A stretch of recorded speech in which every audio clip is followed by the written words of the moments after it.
Yo, what's up mga tropa peeps? Magandang umaga po sa inyong lahat at hindi po tayo masaya ngayong araw na ito, ngayong umaga na ito dahil nga po sa ating nabalitaan kagabi na pagkamatay po ni Pope Francis. At kasi ang aking naabutan na Pope na yung nagkaisip ako, si Pope John Paul. So, ako po ay fan na fan ni Pope John Paul bukod sa ang apelyido ko ay Pablo.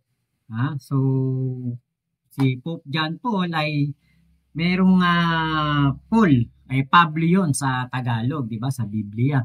So, ako po ay malapit sa kanya dahil ako po ay kumbaga yung aking apelyido na Pablo tapos siya ay Paul. Parang alam niyo yung yung nung mga bata pa ako, nung ako ay nagkakaisip pa lang, lagi nilang sinasabi sa akin na maging mabuti akong bata, maging mabait ako kasi ako daw po ay ang apelyido ko ay Pablo o Paul.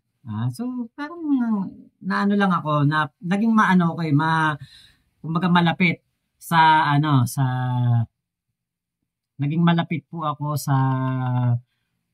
mga Santo Papa. Hindi ako malapit na personal, pero ibig sabihin parang ako'y umiidolo.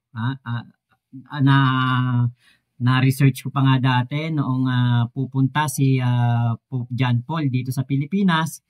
Naging assignment namin yan, yung kabisaduhin yung kanta na For God so loved the world that He gave us His only Son. Di ba? Yung kanta yan Jesus Christ our Savior.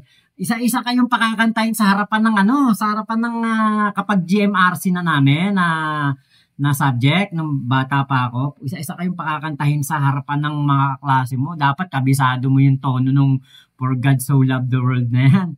Tapos pumunta pa kami sa may Luneta noon para makita si Pope John Paul. Dadaan na gano'n sa kanyang Pope Mobile. Kaya ako malapit ako sa mga Pope. Gustong-gusto ko yung mga buhay nila, yung mga bago sila naging Pope, mga pinagdaanan nila. Si Pope John Paul, ang alam ko siya yung naging sundalo pa bago siya makapasok sa parang pagpapare o makapag-aral ng theology, naging sundalo pa siya. Tapos dito nung nangyari na yung napalitan na si Pope Benedict, tapos si Pope Francis yung pumalit. Yan, medyo nag-ano din ako, sino ba to si Pope Benedict? Lagi ako nanonood nung kung ano yung nangyayari sa kanya. Medyo rin ako, kumbaga gusto ko yung istorya ni Pope Francis, kung sino si Pope Francis. So medyo kumbaga yun yung mga gustong-gusto ko kasi mga history ng mga tao na sikat.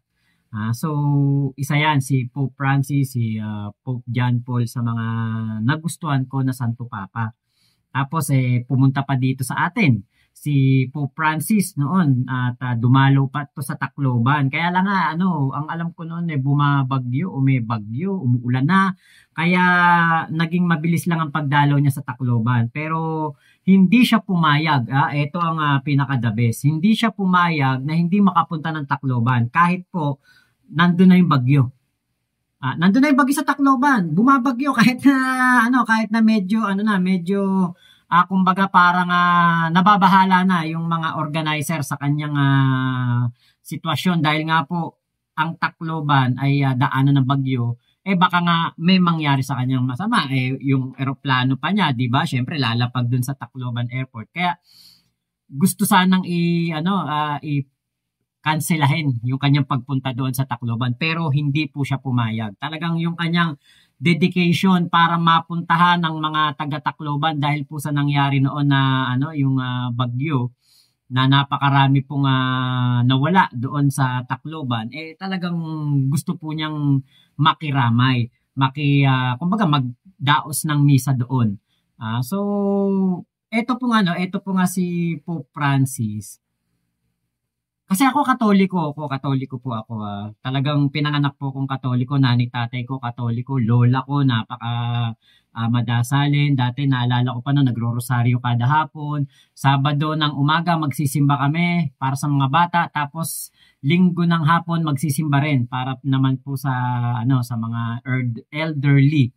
Ayan ang misa dinadaluhan namin. Sabado linggo lagi yan. Lagi ako sumasama sa lola ko.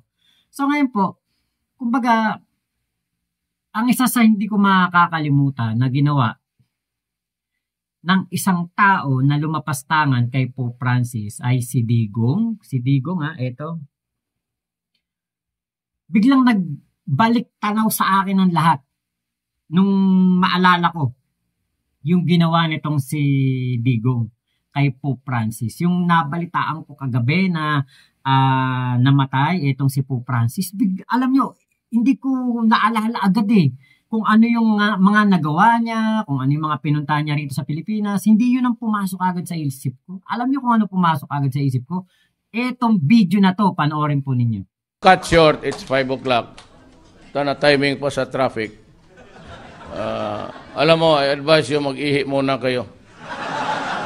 Kaya ako talaga, from the Holiday Inn yung hotel to the airport, alam mo, inabot kami ng, hindi, dito lang sa Peking, dyan sa, niyaya ako ni si Ivan, 5 oras. Sabi ko, bakit? Sabi na sirado na ang Dewi. Sinong dadating? Si Pope.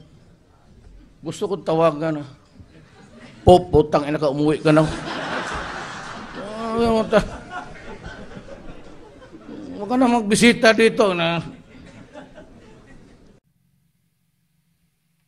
Diba? Kita niyo? Ulitin natin ulit natin. Ulit. Kasi para po talagang marinig ninyo. I have to cut short. It's 5 o'clock. Ito na timing po sa traffic. Alam mo, I advise you mag-ihi muna kayo. Kaya ako talaga, from the Holiday Inn yung hotel to the airport, alam mo, inabot kami ng, hindi, dito lang sa Peking, dyan sa, niyaya ako ni si Ivan, 5 oras. Sabi ko, bakit? Sabi na sirado na ang Dewi. Sinong dadating? Si Pope. Gusto ko tawagan na, Pope, putang ina ka, umuwi ka na. Huwag ka na magbisita dito na.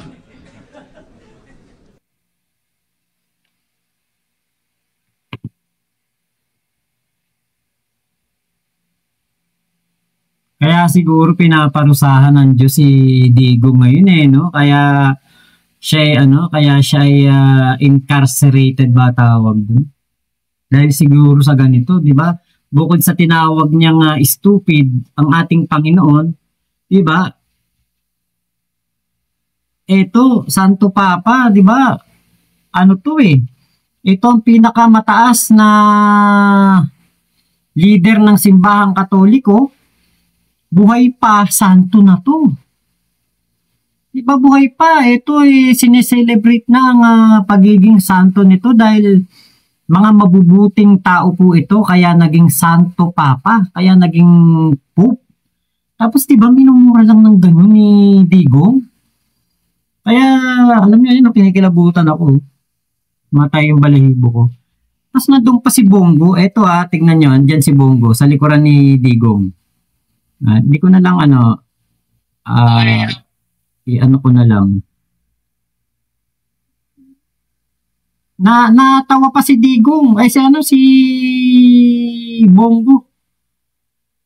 Natawa pa si Bongo. Ayun ang ito talaga si Bongo, kahit mali, tatawa yan at kumbaga susuportahan niya si Digong. Kahit mali na. Ewan ko kung Katoliko ba tong si Bongo. Eto, ayan si Bongo sa likuran ni Digong. Ayan tutang-tuta, di ba? Natawa siya. Makikita niyo yan sa mga video diyan, makikita niyo. Natawa pa si Bongo sa pagsabi ni Digong ng ganun. Kaya talagang si Digong paparusahan ng langit. Yun yung umano kagad sa puso't isipan ko nung nalaman ko namatay si Pope Francis. Ay, inano to ni Digong Ito yung Santo Papa na dumalo sa atin noong 2015, panahon ng nangangampanyang kampanya si Digong. Biro mo, pagsalitaan mo ng ganun, murahin mo yung Pope, di ba? Ay, nako talaga. Napakasama ni Digong. Kaya po, hindi na ako magtaka at hindi na rin tayo magulat na si Digong po ngayon pinaparusahan dahil po sa kanyang pagiging mayabang, pagiging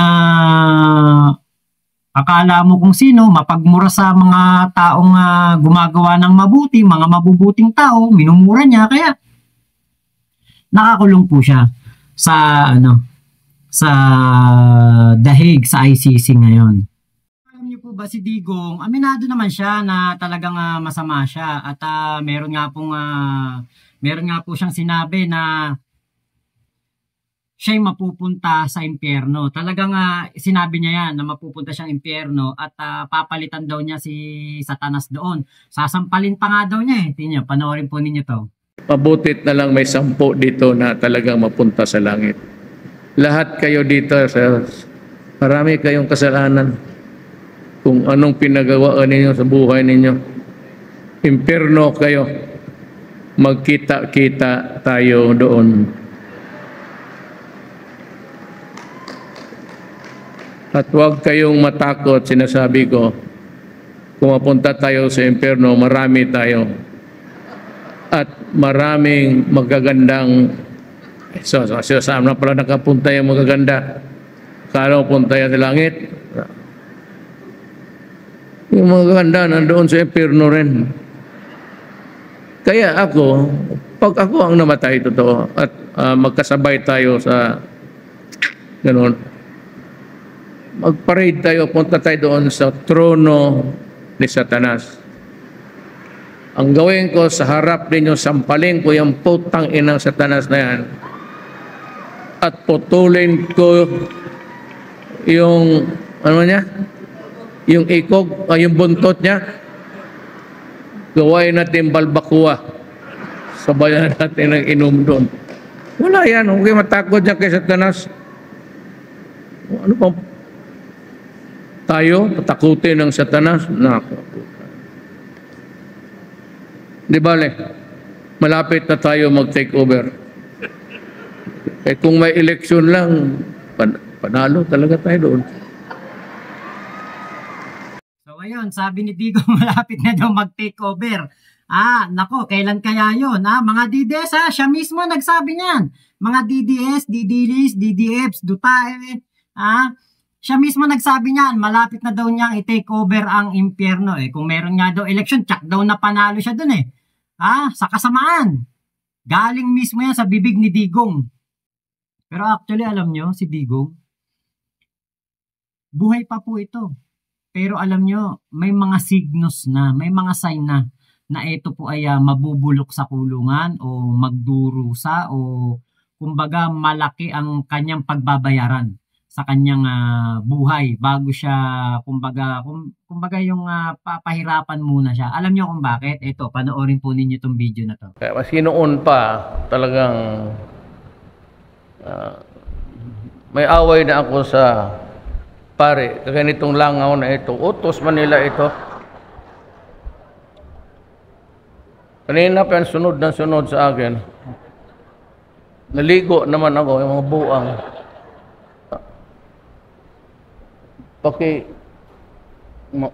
Dinapuan ito ng unggoy. Yung bago. Sa kakapasyal, pati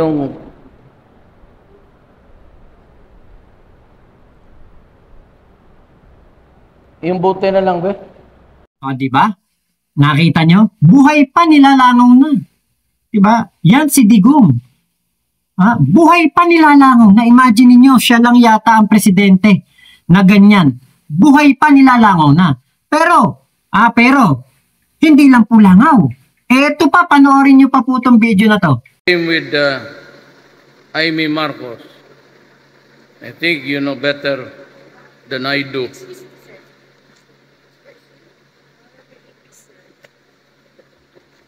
Same with Amy Marcos. I think you know better than I do.